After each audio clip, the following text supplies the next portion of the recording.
Hey everyone, welcome to Twitter Scope. My name is Dawn Carter, and so sorry about this froggy throat. I don't know what's going on, but my name is Dawn Carter at Descartes on the socials. And if you're on Snapchat, I'm at Descartes because Descartes was taken.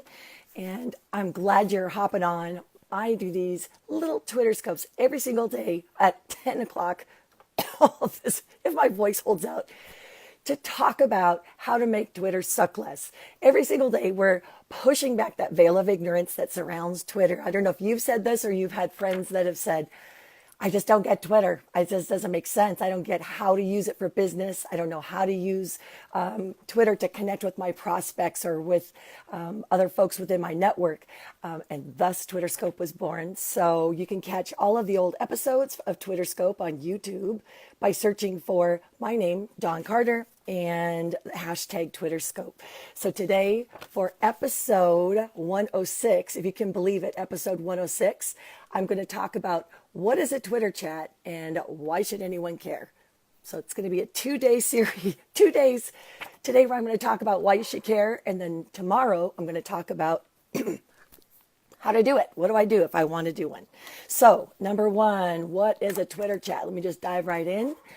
What is a Twitter chat? I don't know if you may have heard of them. You may think, what? People do that? Yes, it is a thing. Twitter chats are a thing. Here's a great quote. Twitter chats are like business networking events, basically minus the dress code. A Twitter chat is, in simple words, a Twitter chat is a set time during the week. Some people do it once a week. Some people do it once a month, but it's a set time to gather around the digital water cooler with people who are interested in the topic that you're talking about. Simply put, that's all it is. If you imagine getting together with a bunch of people, or maybe like a virtual conference, except it's not that in depth, and it occurs over Twitter. It usually happens, a lot of times it happens once a week, always happens at a set time so that people know how to plan to show up for this. And typically they last an hour. Sometimes they last a half hour. But Twitter chats are a great way to host. Basically, well, let me get into it. Before I jump ahead of myself, I actually have a card. So that's what a Twitter chat is. So if you have questions, definitely put them down in the comments. So Twitter chat is just think virtual water cooler that I, as a host, that I set up and invite people to talk about something on a weekly basis that is of interest, that brings value to them. So why would a business even do this? Why would a brand even do this? And remember, when I say brand, it doesn't mean a big, Hershey's, a giant brand. I mean, you as an author, you as a speaker, you as a nonprofit leader, you have a brand. So you are managing the perception that people have of you. So why would even hosting a weekly gathering like this, like a Twitter chat, why would that even matter? Why would that be a good thing? So I just came up with 5 reasons to host a Twitter chat. And I'm just going to go through these real quick. If you watched the Twitter chat from yesterday, or Twitter chat, if you watched the broadcast from yesterday, I believe it was, 2 days ago, 104, about bringing value to your tribe. One of the things that we talked about on that lesson was bringing value can look like a lot of different things. Yes, it can be content, but sometimes it can be access. Sometimes it can be connections with other people. So number one, this is a Twitter chat. I've got problems with that all day. Is a great way to bring value to your tribe. And again, you want to be serving your tribe before you ever ask them for anything. So you want to give, and set them up and earn the right to ask. So number one, it brings value. So whether that value looks like speakers that you interview, or whether it's content that you share out, or whether it's, remember, one of the other ways to bring value is expression. Maybe it's a chance for your tribe to teach each other via Twitter, of course. Now there are limitations. And we'll go into that stuff tomorrow. But today I just want to explain to you why hosting a chat is a good idea for a brand. So number one, it brings value to your tribe. Number two, it shows leadership. It shows thought leadership. If you think about what a leader is, a leader, at least in my mind, is a servant leader, someone who serves their community, serves their tribe. So this is a great way to show leadership. It shows leadership to your tribe, but it also hosting a weekly Twitter chat could also show leadership within your industry. Maybe no one in your industry does it. Let me give you a great example. As some of you know, I used to work for a great company called Twubs. A little shout out for Twubs. And they were really early into the Twitter space. And there were folks there who were doing Twitter chats for years. One of the great ones, Ag Chat. I mean, these are people that gather around each week to talk about ag related business, whether it's, the farming or the growing or whatever. But their chat has been going on for, I want to say, over 4 or 5 years. So anytime, let that be a lesson that no matter how obscure your niche is to other people, it matters to a specific group. So let me tell you, no one was doing Twitter chats that long ago. And so that to me shows leadership by, John Truffle Media, I think that's his Twitter name. But that shows leadership within that industry. So is no one doing Twitter chats in your industry? You don't need permission. It's free. Show your leadership and be one of the first people out there to host one so that that good things can happen. Another great example, Bridget Willard, who worked for a construction company based in Southern California, hosted a construction chat.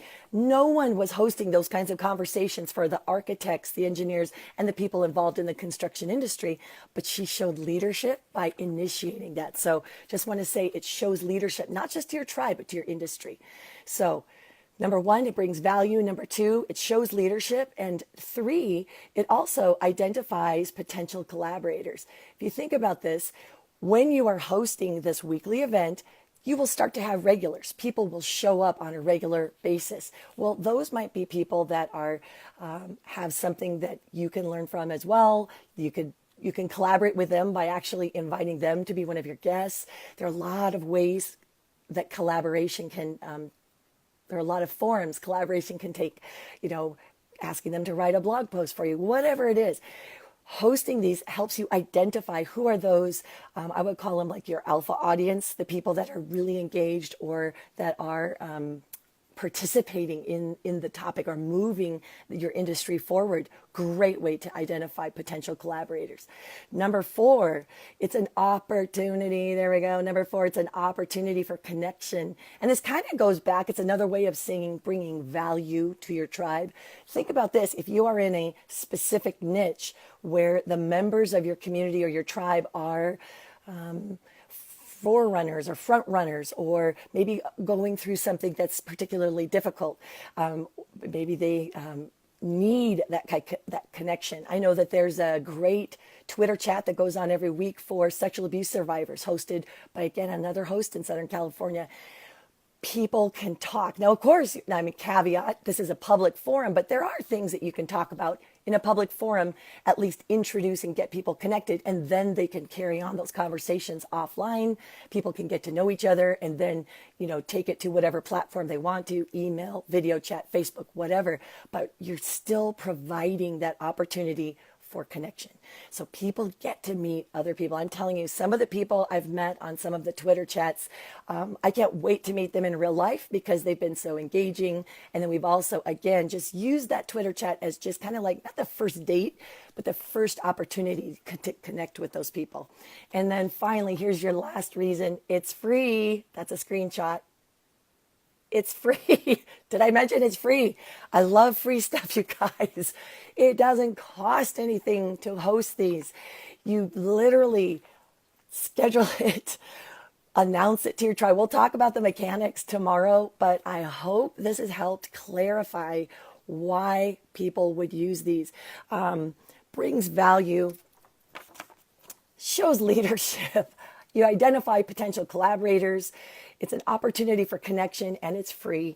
These are things, it's the first introduction that you have to other people that might be thought leaders within your niche, that you can carry on those conversations on other platforms. So just wanted to throw those out, that these have been, again, that's what a Twitter chat is. And more importantly, why should I care?